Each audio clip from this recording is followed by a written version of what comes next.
Asabazarren baratza, untxadun homek ezia. Asabazarren baratzan, untzadun hormek esian, eguzkiak lehen maitian, otzaldi zoron baten itzuli, jokanago kikatean.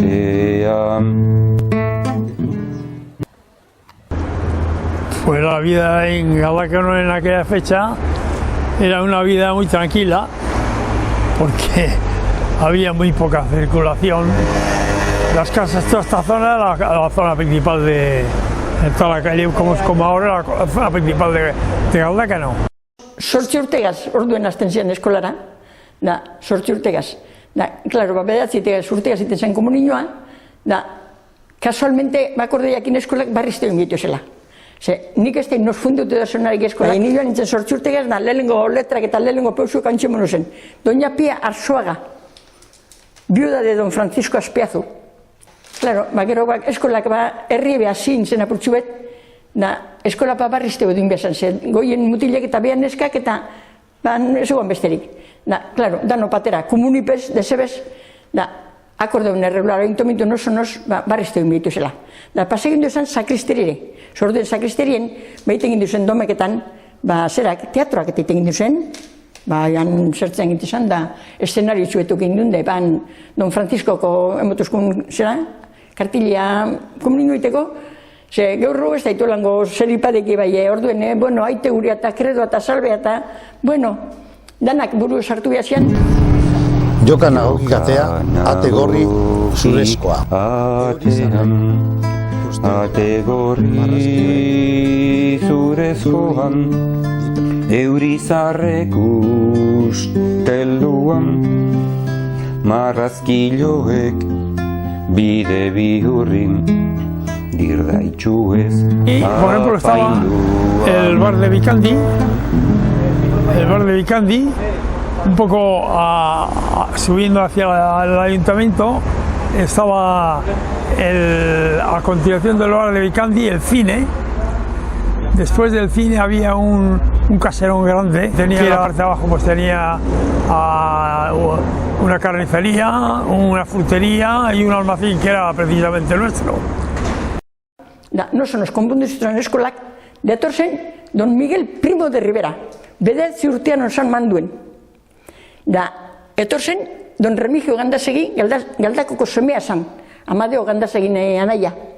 Da, etor zen, da gu mongolitatxo elez bederatzi urtegaz, banderatxoko ite, bandera espainola, plazan, resegimentu iten, da, gu argitatu zela eta, da bata kondekrazioetan ekarri guen, bueno, alak guztiek aldean. Bainon, amona zar bat. Amona xar bat, zazpibegiko baratzai, dehadarkarin jaioan, marrubilapur nenkusanetan, biziote dut gaixuan. Bueno, lehenengo eta behin aipatu behar da, Espainian bigarren errepublika indarrean jarri zala.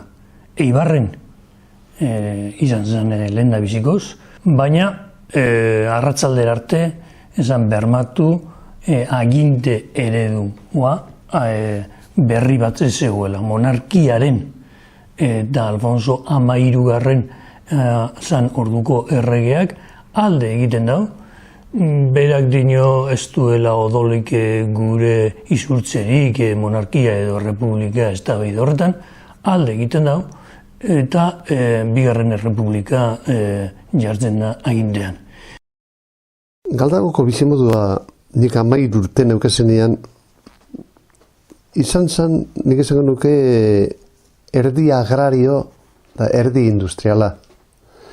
Gehienok esplosibozko semeak gara. Kulturaren aldaketa dator, ez da.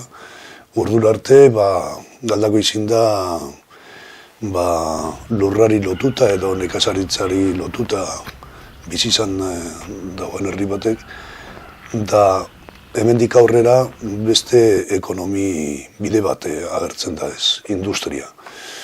Orduan, gure Galdakako jentea bizi izan zen, bai baserritik ondino, ganada burbet baukan, eta industriatik. Orduen hasten da dinamita, dinamitaren inguruan fabrika txiki batzuk, eta modelo sozial alderatzera doa. Politika munduan hamarkada gogorra izan zen, bai estatu mailan eta bai gure herrian, gure Euskadi maitean. Orduko hamarkadan alegin guztiak egiten hasi ginen, 11. urtean Lizarrako udalen batzarrean onartu zen gure araudia, gure estatutoa kongresora eroan eta kongresoan aprobatzeko. Azken batean, bigarren errepublikak zetako moten dugu gaitasuna. Iritsi politikoak, iritsi sozialak, zango duke populua, herri osoa, indar berrituta bere adierazpenak egiten ditu, hauteskunde bidez, erakunde barriak antolatuz, eta langileek eskubide berriak lortzen dituzte, erakundetu egiten dira lana harremanak, eta errepublika honek ere laizismoa izango du helburutzat, hau da, aginte zibila eta eleiztarren agintearen bereizketa. Eta hainbat katolikok hori eraso moduan sentitzen hasi ziren. Berez, programazan, eleiz agintean, eleiz aginteriak, eleiz esparruan eleiz aginteriak agintzen dute, eta gizartean estaduko agintariak dute agintaritza. Kultura batetik bestera pasakeran, imaginario aldatu behar dago, ezta? Osea, bestera batera pentsatu, beste ulermenak uki, ingurue bestera batera ulertu, gauza barri edatazolako, ez? Da lenguak barriztau egiten dire, batzuk desagertu dire, beste batzuk barriztau, baina, karo, pauso guzti horrek bere denpora eskatzen dago. Gero, erlegio alderditik, erlegioa geratzen da, zezango txut, aparteko kapitulo modure. Ja, ez da bizitza guztien sartuko, bozio personal bat izango da. 1996ko otsailean egindako hauteskundetan halako hiru erpin edo hiru angulo, hiru bloke bereizten dira. Hiru hankako gizarte bat dago Euskal Herrian. Zeintzu dira indar horiek? Alde batetik indar barri bat sendotu egiten da hauteskundetan, eta indar barri hori jeltzaleena izango da, hau da, Eusko Alderdi Jeltzalea, Partido Nacionalista Basko, beste erpin bat oso garrantzitsua batez be hirigunetan eta industri gunetan, eskerreko indar republikano eta sozialistak, eta gero Frente Popular moduan bilduko direnak, eta hirugarrenak eskubikoak. En Galdakao teníamos entonces, te estoy hablando ya de la época de los 20, cuando la dictadura de Primo de Rivera. Si quieres, dos grupos políticos. Uno, el nacionalista, que ya había evolucionado bastante desde... ya tenía una fuerza importante el nacionalismo en esa época, y el otro, había un conglomerado que llamaban la Liga. La Liga, se habían agrupado en la Liga conservadores, tradicionalistas, en fin, tenían la Liga. Teníamos el Bazoki, había el local de la Liga, tenía un local de la Liga. Y enfrente estaba la Casa Roja, el Bazoki. El Bazoki estaba en la parte de arriba, en la parte de abajo había una taberna. Y yo era secretario del Bazoki. Eta eskubiko horretan, bi eratakoak daude. Alde batetik, monarkia barrio indarrean ekarri nahi dutenak, Eta gero beste batzuk, komunion tradizionalistakoak, eta komunion tradizionalistakoak monarkia indarrean jarri nahi dute, baina euren erregea. Hau da, karlisten hildokoa. Eta tradizionalista hauek Euskal Herrien indarra handia auken. Eta aukera guztiak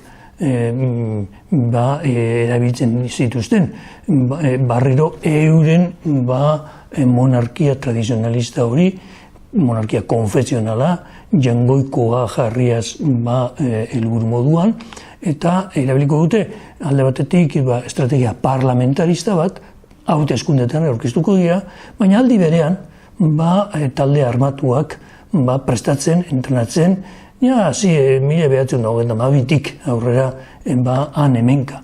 Eta 1996an talde politiko hau, tradizionalista hauek, baita ere euken alako talde armadarako edo zibilek, baina armadarako prestaturik.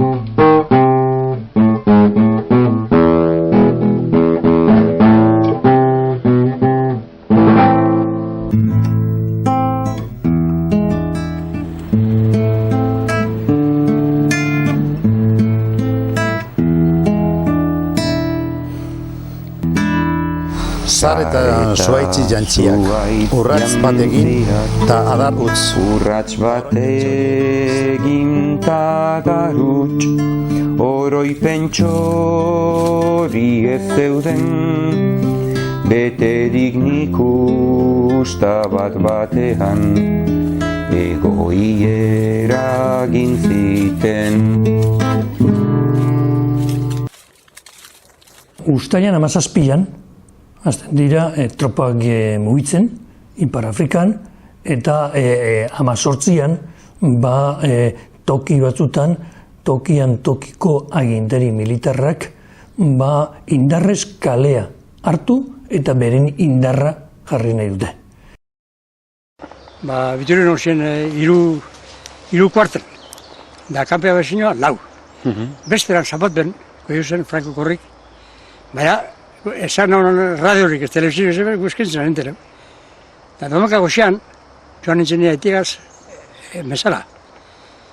Abusu nozien, ja milizianuek esatezekin, ja voluntarioak, esaten gerrek urten dugula, eta haiti esatzen, noazozi bat, eta euskaldurek, dako guak, eta mesala. Ez da gizu gerrek urten dugula, euskal entereu. Gerrek urten dugu, Biturrin urten dugu gerrek. Franco koituz kuartelak eta hor dutxe entero haik izan da, entero bez. Bueno, igartzen zan ja aurretik, ez da, matxinatuen mugimenduak nola zeuden eta, bueno, egia esateko errepublika sortu zenetik, ja zeuden, zurrumurruak eta botere ekonomikoek nahi zuten hori hankasgora sortzia, ez da, errepublikarekin gustura ez zebizelako. Eta euren arma ero atxikia izan zen, beste erligiaorena, botere militarra, nekazaritzak eta horrela, ezta. Takoa zan, uztailaren 17 zain zuzen ere, zelan hasi ziren, adibidez hemen dago eskola bat oso importanteana dena, eta zer esanik ez, garai horretan eskola armeriza, eta eure zeukaten kurso amaieraren afariza, ezta. Beraz, zeuden hor Untxagako taberna baten, afaltzen, eta nola gabeko behatxeak aldian ero, entzun zeben nola matxinatuak hasi zirela mugimenduak eitzen, zeo zer arraroa eitzen Afrika partian, ezta? Hori ikusita joan ziren ayuntamentora, armak eskatzera, jakinda, Ibarren armaren tailarrak eta oso potenteak zirela, ezta? Eta ayuntamentoan zeben onartu armak banatzea, ikusita tontokeriza bat izango zala, egun bateko tontokeriza, eta nun gainera eta Afrikan, ezta? Horren eragina Ibarren ero Euskal Herri zan, printzipioz ez zeukaten inungo importantziarik, ezta? Eta guztiz ere, nahiko urduri gelditu ziren, bertako gazteak, konsientziatu da. Belarar gaiztoak jan ditu, nire bidezka izkutuak. Bidezka izkutuak, ale bakanak dakartzin, bide gaineko mastiak eta hortziak peitu du beste militar batzuk begiratzen ari dira, ez daude, legez kanpoko ekintza horren alde, zuri legez kanpoko ekintza bat zen zalantza barik, eta beste toki batzutan, aleginen saiatzen dira militarrak, baina gizarteko eta agintari politikoak gai dira, militar horiek beste laguntza batzukin, erasoa gelditzeko eta beraz barriro errepublikako agintariak, legezko agintariak legean mantentzea agintari gisa. Euskal Herrian zehazki zer gertatzen da? Iruñan eta Gasteizen militarrak berehala kontrolatzen dutela ingurua. Eta ez dute ezelango erresistentzi naharmenik ondo planifikatuta zeukatelako. Eta beste batetik, toki hauetan, bai Gasteizen, bai da batez be Iruñan, trama zibil indartsu bat du tradizionalisten bidez. Eta tradizionalista hauek, horrez gainera, armada barriako, gerra hasteko prestatu egiten dira. Había mucha tensión, ¿entiendes? Ya se sabía que habría algo, había mucha tensión. Y no vas a creer que ellos se movieron, ¿entiendes? Franco se movió, como estuvo en África, se movió por la parte del sur, pero por aquí no había tanto. Por aquí ya dieron tiempo, ¿entiendes? A los partidos. Aquí dijo, coño, pues se ha sublevado Franco contra el régimen, el republicano. Bueno, y Franco y Queipo de Llano y todo. Casualmente, pues las osadas que hablaban por Queipo de Llano, las osadas que decía por radio también, lo que se comía, que joder, que teníamos que echar mano a las ratas para comer y todo. Joder, pero muchas cosas de esas, ¿eh? Bueno, indarkeriarekin lotuta dagoen edozein gatazkatan, ikusten duguna da garrantzia handia daukala momenturen baten egia ateratzea. Esaten dugu gatazkek berradizkidetze helburu bat eduki behar dutela, bide bat, eta bide horretan batez ere gehien sufritu zutenen egia ateratzea eta rekonozitzea oso garrantzizkoa da. Gainera, gatazka batzuetan, biktimizazio bikoitza jasaten dute, gure gerrate zibilean bezala. Batetik galera izugarriak uki zituzten, baina bestetik ezin izan zuten gaia hitz egin hainbeste urtetan. Kasu honetan bereziki garrantzizkoa da jende horri aukera ematea, adierazteko beraien bizipena eta leku bat emateko beraien narrazioari. Lehenengotan zen ez importantzik inok emon, hemen sortzi bat egunean, esan da ikusten esatako movimenturik, eta 8. egunean egon hasi izan injurin sindikatuak, PNV esan erregularra desididan zure martxan hastea, eta injurin sindikatuak egon hasi izan sindikatu republikano, PSOE, eta Acción Nacionalista Vasca, eta beste popular edo bai. Eta horrekin egonteurien, kuadribiek edo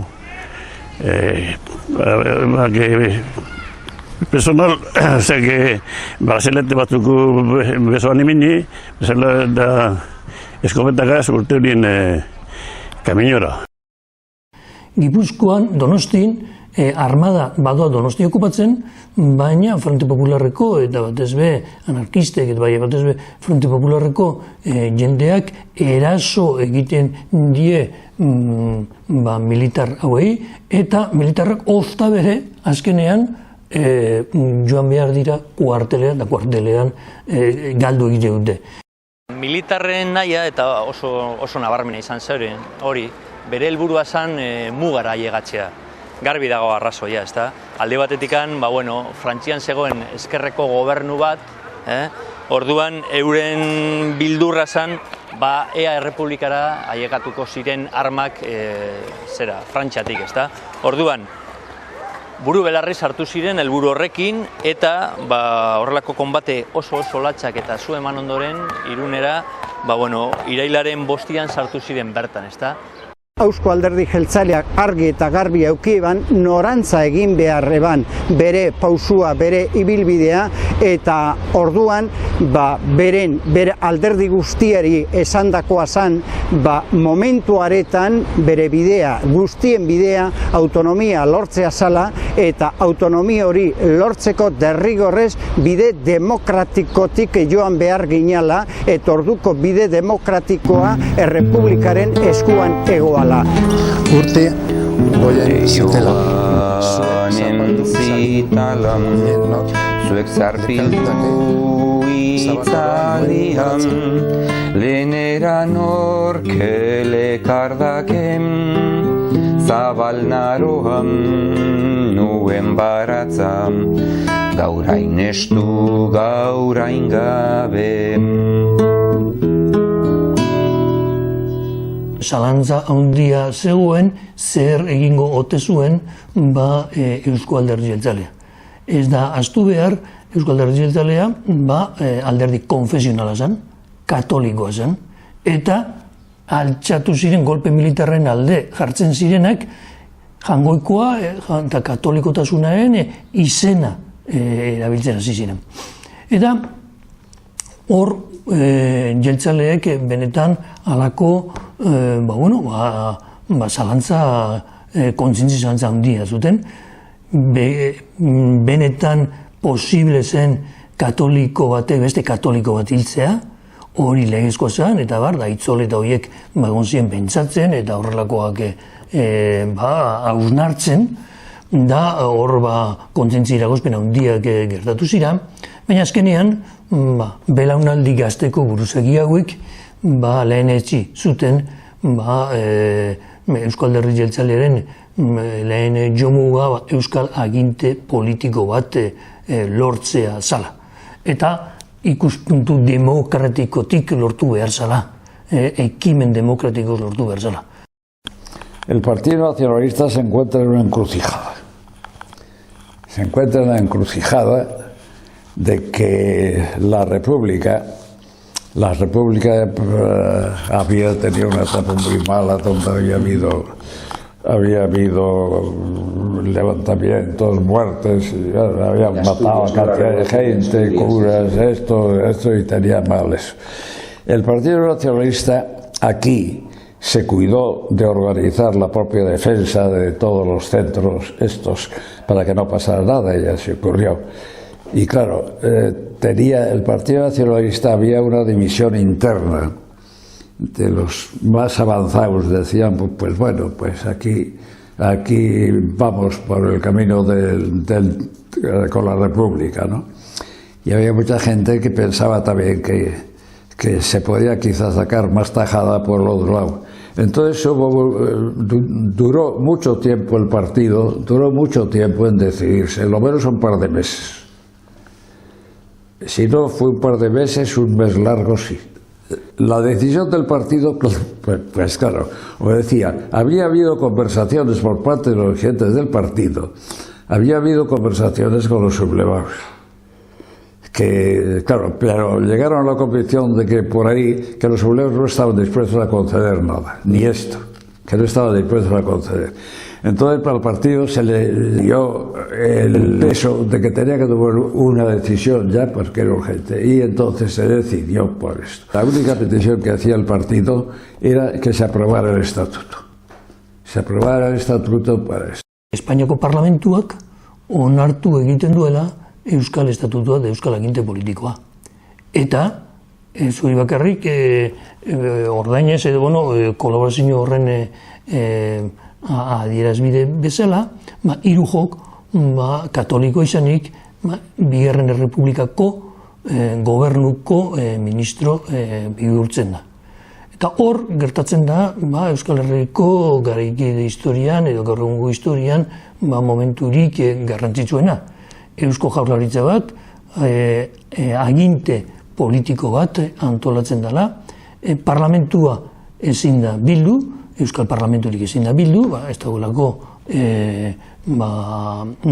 ezelango baldintzarik, elgetan daude burukaldiak, eta Gernikan gobernu bat antolatzen da.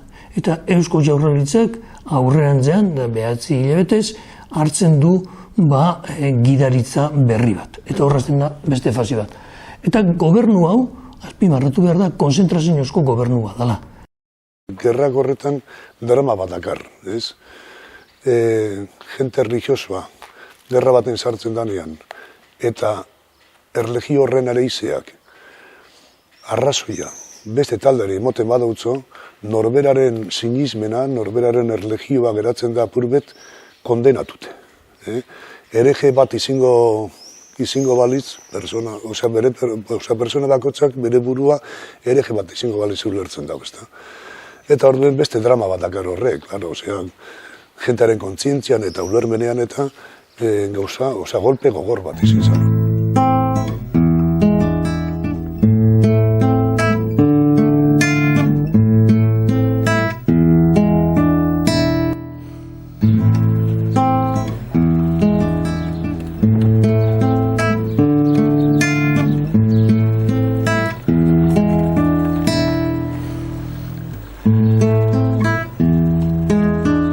Baratz erdian dukar amona. Erdian dutarkin amonaldero kadator, begi galduak noranain eriotzak dakar, besalagun bere buruz ez baita gai.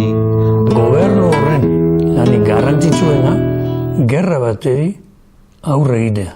Eta ez edozelango gerra. Alde batetik, Eusko Jaurlaritzakoak ezin zuten ahaztu aurkariaren artean baita ere euskaldun asko zeudela. Eta horiek horrez gainera alemanen eta italianuen laguntza zine handiagoa zutela. Eusko Jaurlaritza sortzen da 1986ko urrizean, eta daukon borondate irmua da irauteko. Eta sortzen da errezeak daben, abertzaletasunak behintzat ulertzen daben errezearen nahi bat asetzeko. Herri honek daben autogobernurako grina eta behar hori asetzeko. Eta ez da momentu baterako sortzen, ez bada, irauteko sortzen da. Eta urritxik ekainera bitxartian iraungo dau, eta iraungo dau irauteko gogoz, horraitxik sortuko dituen erakunde guztiak, izaila estadu bat osaterainoko erakundiak sortuko ditu. Eta 3 hilabete horretan, etorriko da, naiza batetik eta ezina bestetik. Batzuk daukie indarra, hau da, frankistak daukie indarra, eta Eusko Jaurlaritzak islatzen daben edo ordezkatzen daben herri horrek dauko borondatia, baina borondatia nahiko ez dana frankistek eta frankisten lagunak daukien indarraren aurrean.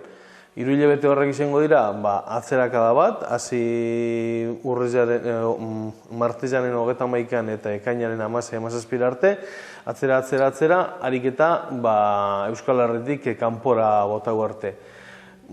Esan dudana, batetik borondatia eta naiza, eta bestetik indarra. Hori da, nire ustez laburpena hori izan daiteke.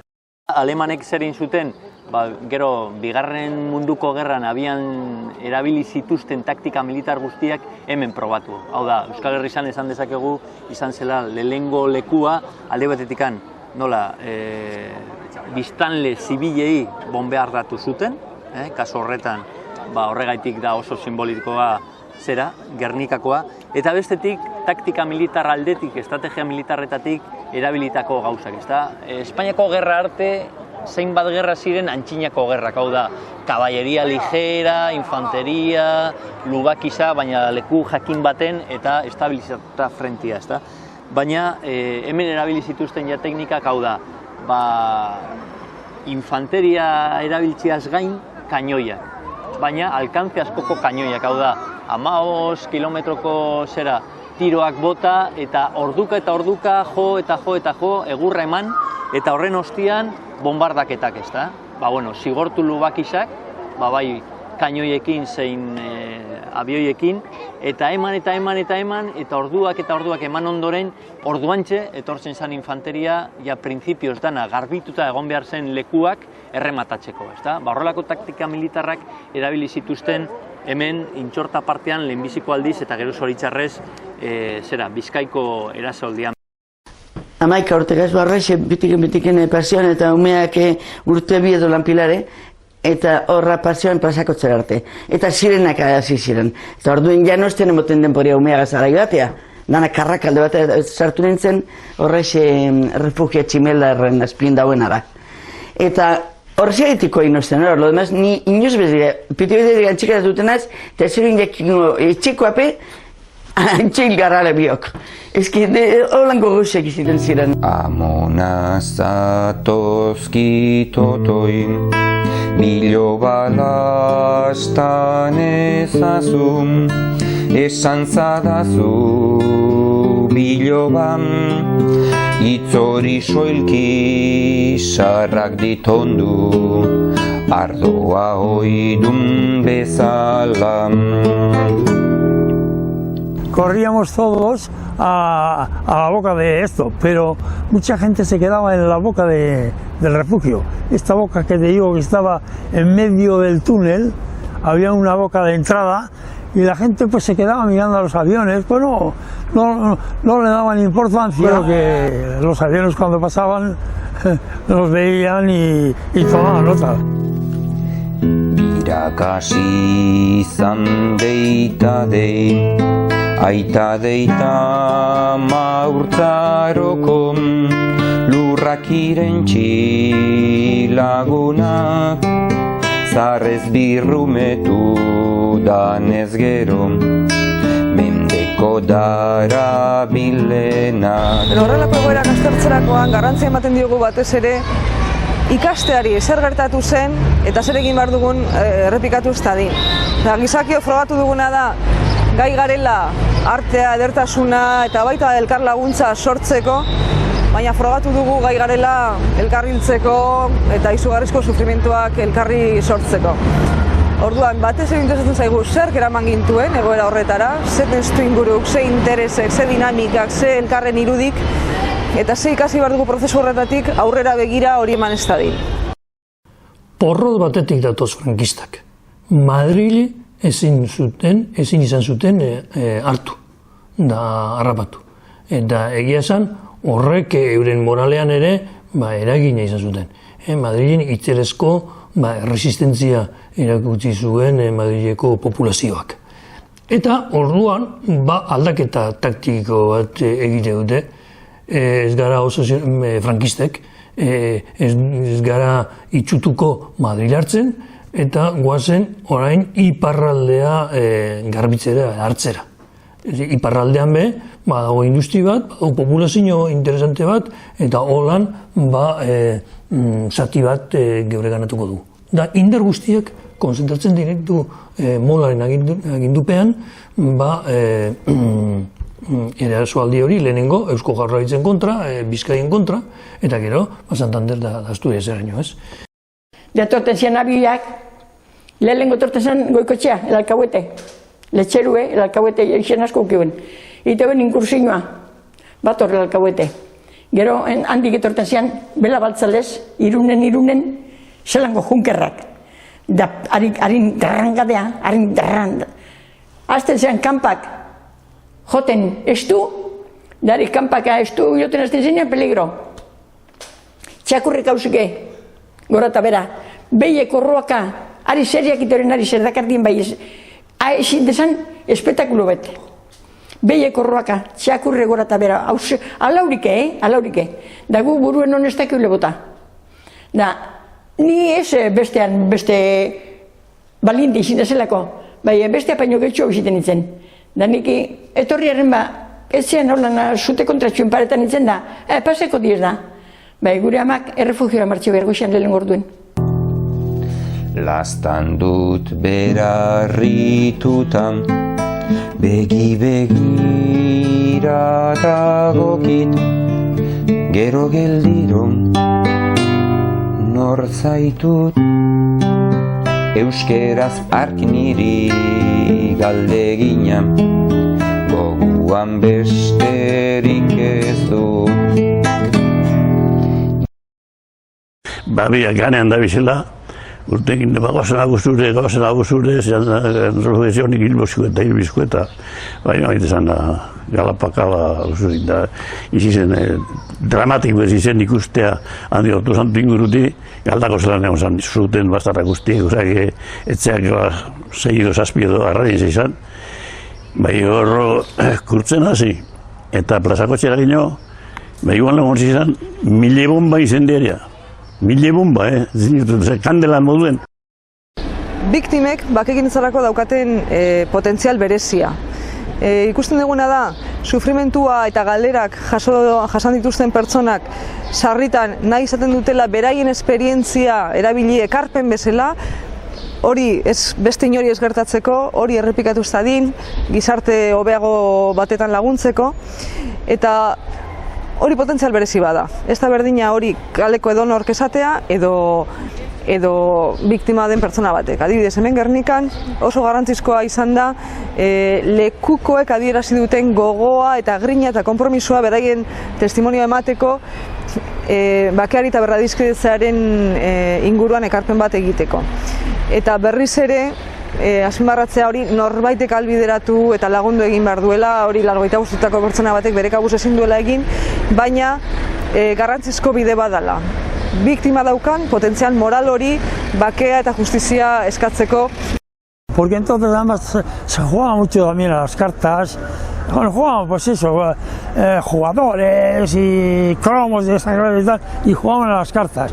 Y estábamos pues en grupos, seguramente. Duranga, el hijo de Goyarrola, el panadero, mi hermano Moisés, estaríamos, pues yo estaba con David Durón, pues unos 5 estaríamos eso. Yo iba con mi hermano José Mari, el difunto, de la mano, que entonces era un chaval de unos 3 años o 4, de la mano le llevaba. Bombia josi zanean, nire zen beste refugioan, esan dut zut, Antximelarren azpikoa, Antxegonen zen nire hilo batxuegaz. Eta bombia josi orduen ganek danak bildurtute, jakin gendun guri edo ondoan dirtzela, ez? El bombazo y todos los escombros nos caen a los pies. A David Durón y a mí a los pies. ¿Entiendes? Y a mi hermano José Mari. Y porque íbamos charlando y avanzando en el túnel. Porque la bomba perforó y se vio el cielo, se vio. Pase zan, ez eta 10 minutu edo bomba botata gero, edo gehiago igual apurbet. Eta urten zeuden handik, eta gure refugiora sartu zen Rosita Beitia. Hemeko Tximelarren behan bizi zan. Eta beren alabatxugaz, Josepita izena, buruen dekotzaton dino. Holango, 3 urte inguruko edo gitxi hau, urte bi igual. Egon zan aregaz, errefugioan, dinezute moduen, emeko errefugioan, Emekoan. Eta sartu ziren gurera Manu Carrasco eta Rosita Beitia. Bete eta guzti zeutze zurie, bueno, polvo, ez moduen, eutze zuri, arpegita dana zurituta. Eta zagatak eta negarrez. Eta nortzute zonek eta bildurtute danok ondoan, eta nire ondoan egon ziren Rosita eta Manu. Eta Rositak hor libruen epinten dute negarrez eta zagataka esateuen. Ai, le he tenido mis brazos y me ha arrancado el tiro, me ha arrancado la hija Josepita. Urren esplosiñoagaz, berari itxakon paseu ez, bai alabatxueki goena ondoan, eskapeiakon. Hilda, claro. Eta hasi zan biraka berriz, hiltzarrei boska negarrez, eriotzaren negarrin, bizitzearen ondaraleak, larrañean eultenari. Y nosotros, pues yo creía que mi hermano y esos estaban jugando en los laterales, ya te he dicho que había unos bancos, y estaban jugando allí a las cartas. yo tenía la duda de que mi hermano y estos estarían al otro lado del socavón que había hecho la bomba, al otro lado, pero sin embargo les había cogido a todos esos, a los 16. La gente quiso auxiliar a los heridos y esto no pudieron porque venían los aviones ametrallándoles. Todas las víctimas, todos los muertos, llevaron aquí a donde te he dicho que estaba la casa de los Vicandi, que era un bar, había una parte que era el bar y tenía un reservado que estaba lleno de mesas. Fueron allí todos los muertos en las mesas. Y mis padres vinieron ahí a reconocer a ver si era mi hermano. Apilen ozean, Maria Galantan alabea, beste ama alabea da alabaka. Azaulana Andrea, da norri zintzen gehiago, kapilen holantxe finite denak. Kapilerak azitu zen, Rosa egilu zen bikotxak zuzenarek, da esotzien, zoazi refugiora, ensegida noata, da bera lotute mutiluek ilotzi zen, han nire matantzi itzela. Da además, errekea pasetan zen handi, errekatxoe, han arzailu zen etzera urtetauela, errekea goikotzetik tortzen zen errekatxoe, da refugio zatabe, edozelekuten buru esartzean gindun koite duok eta, pentsa bentsi gauzela, da koio ben da bertan bota bombea, da inbesti zitu zen. Da zelango personak, kategorikoak. Da aripe kapileno zen handanak. Tristi izan zen, ama, alabe eta alababi, moren hori hilotze zen. Danak, bera biharren egualako fabriken, ostantxean bera bai danak arbitaitu familie guztiatxe. Bai, ama, da alababi, familie guztia erritzen. Da Rosari, seme biek ukizituzenak. Da, zera, azaulana, ari pentsu zera ukirenak, Josefina hilgo zen ja, Josefina. Zera, Etxebarria lemoakoa zerkondu zen, nire lagun esan, da gero, haren amabe bai. Maria Galantan alabea. Amata, arrabeatan joaz izan etzera behini, ikusten da berz, da antzia zetu nuen, norma kontran, egon izan, amasei kadaberrak, da nik izetu nuen, neure eskolan, neure maile egon zan, Moises Hugo, amaika Ortega zorduen ja, eta esatu nuen utzea, eta esatu ziteko moduen, bai nik, egan dut ez da, errepea egiteko zio, zageti Moises da, izi zen egi da, gauzak.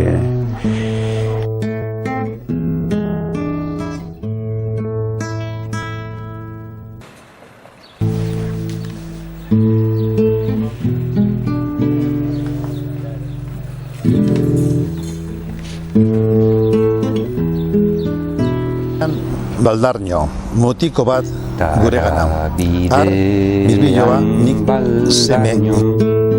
Mutiko bat gure gana, har bilbiloa, nik seme. Ikusamonak bertan gelditu, garen estizko irribarre. Burrukaldi horietan, martxo, aprilean, maiatzakoan, ja populazio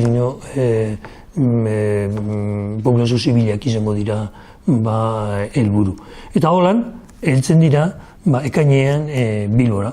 Eta azkenean, hor burdinezi bat egon arren, taktika militar berrientzako hori izan eragozpena. Gogoratu horrek harremen ziren frenteak eta koiote, eurak parete ziren, neke Galdakako koio zerunean egunintzen errefugioa zera torrea egiten zen, parrokiko torrea, ez dakizu, kanpatorrea, alaxe, aizata zeuren dala errefugiko nena. Egi hori batzutan urte asko pasata ateratzen dela. Gure kasuan adibidez, transizio famatuan dana tapatu egin zen, etzen egirik atera eta ia eskatu ere ez, baina ikusten duguna da orain sufrimendu eta sarraskia jasan zutenen bilobak hartu dutela rol berri bat, rol aktibo bat, reibindikatuz memoria, reibindikatuz beraien aitona monen egia, ateratzea eta publiko egitea, bai beraien prozesu pertsonalean eta bai gizarte bezala daukagun behar bat moduan. lastan du poza orain akusongi diotza. Iau bai olako. Ta nere izenez igurtzi zuen burutik baiolako, ta nire izenez igurtzi zuen burutik oinetaraino. Ainhoa! Lehena zegoen orainaz, ele gozoka bitzuo, mintzo berazi arduten, ene asaben lokarri zarra, jaunari zorretzan eten. Aquí había para los bombardeos.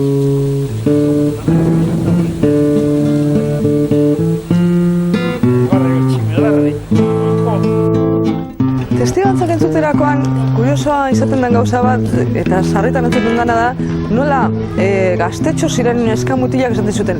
Hombre, gu hasieran, pozik genden, ez geneukan eskolarik, rutinak apurtzen ziren, bataioak ikusten genituen, hemen kamioiekin, eta bueno, eske pelikula baten egotea bezana zan. Eta horrek pentsarazten digu, hain zuzen ere, hezkuntzaren garrantziaz, ez? Nola, pelikuletan ikusten ditugu, edo gaur bideojogoetan ikusten dian irudiak, eta badirudi gerra gauza iaia emozionante badala, ez da? Batez ere ikusten ditugulako alderdi estetikoak eta ez hainbeste pertsona konkretuen bizitza konkretuetan daukaten eragina, eta apurketa eta sufrimentua. Alde hortatik iruditzen zaigu hezkuntzari garrantzia eman behar diogula, hezkuntzak erakutsi egin behar duela, zer dagoen gerra kultura baten atzean, gerra ekonomia baten atzean, non bukatzen duen guzti horrek, ze eragin daukan pertsona konkretuetan, eta horrekin lotuta zelako etsai irudiak zabaltzen ditugun. Azken batean, olako egoera batetara eramaten gaitu, bestea etsai bihurtzeak, besteari gizatasuna eta pertsona eskubideak entzen diogunean gai gera edo zer egiteko, eta hortan hezkuntza garrantzia handia dauka.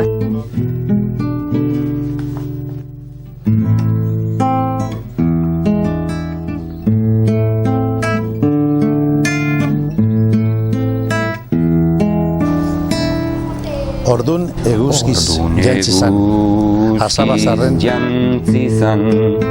asabazarren baratzan, ordun zuhaitzak igaliz, ordun baratzan leheneratu zan, mugak berriro zabaliz.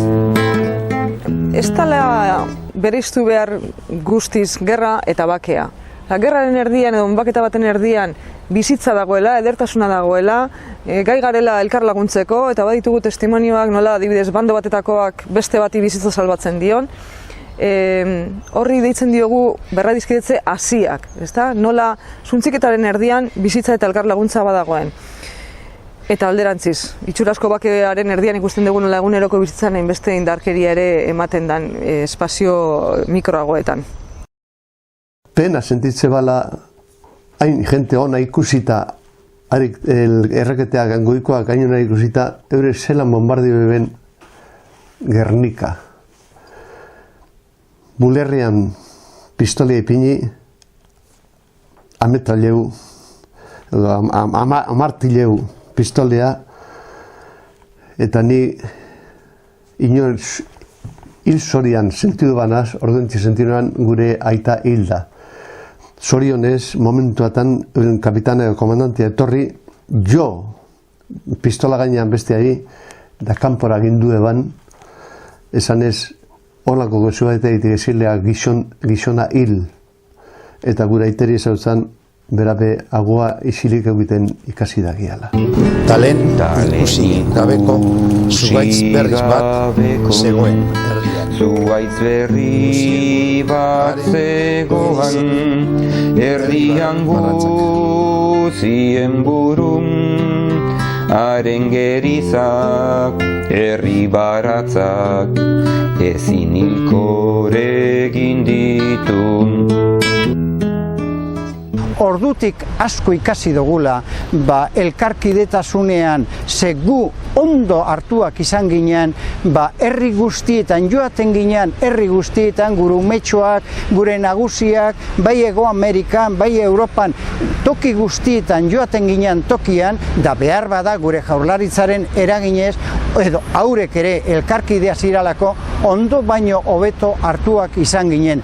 Dorduan sarriten esaten danean, zer daukazu zuek euskaldunok, beste apaino gehiago, zuen elkarkidetasuna agiriago ikusten data, nik sarriten esaten dutziet. Guk erakutzi ona daukagu, gure atxineko, gure gudaosteko, jentia zelan hartua izan zen, herri askotan eta beti besoa zabalik.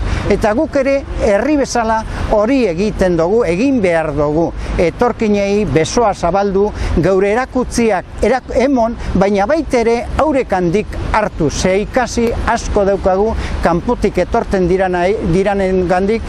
Nosotros hemos pasado unos años que nos han mermado la vida de los chavales y yo no he aprovechado mucho de los chavales, de mi chaval, porque teníamos 4 años de guerra, luego vino la guerra europea también, con bastante hambre, el año 41 fue también tremendo. Yo les diría pues eso, que sobre todo que tiene que haber paz, porque si con guerras y esto pues no hay felicidad. Nire tabor mendi, nire baratz zaharren antzalda. Baratzaharren antzaldan, egi mami bihurradin, lehenaren muinak aldatu bezan, baratzarra baratz berri. Ordune guzgiz jantzizan, asabazarren baratzan, ordun zuhaitzak igaliz, ordun baratzan leheneratu zan, mugak berriro zabaliz.